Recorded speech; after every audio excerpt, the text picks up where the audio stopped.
নামাজি বান্দার মরণ যখন হবে, তার সামনে মালাকুল মউত যখন আসবে, সাদা ধবধবে যুবকের বেশে আসবে, জুব্বা পরে আসবে। সুবহানাল্লাহ পড়লেন সবাই?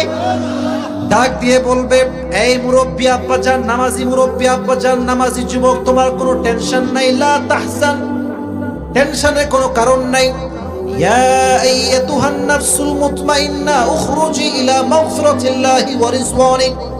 ডাক দিয়ে বলবে, প্রশান্ত আত্মা, বের হয়ে আসো, তোমার জন্য আল্লাহর জান্নাত অপেক্ষায় আছে।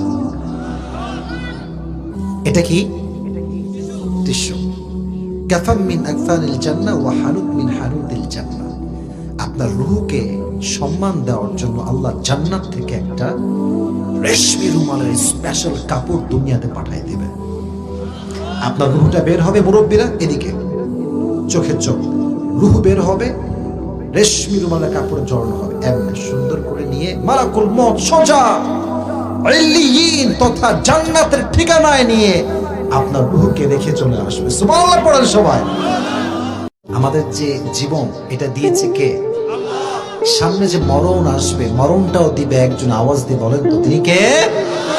যত দুঃখ কষ্ট আসবে সবকিছু বলবেন একজনকে। আওয়াজ দিয়ে বলেন, তিনি কে? বন্ধুকে আগ বাড়াই বলবেন, বউকে আগ বাড়াই বললে যা খাইছেন ছাকা, আরো বেশি ছাকা খাবেন, ঠিক কিনা বলেন? সর্বাবস্থায় share your happiness with your Lord, share your sadness with your Lord. Whatever happens in your life doesn't matter. It's not a big deal.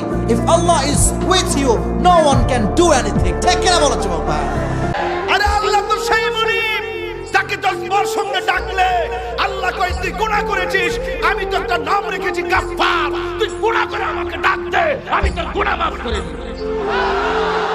এই তোর বিপদের অভাব নাই, তুই আমাকে রহমান বলে ডাক দে, আমি তোর গুনাহ মাফ করে দিব।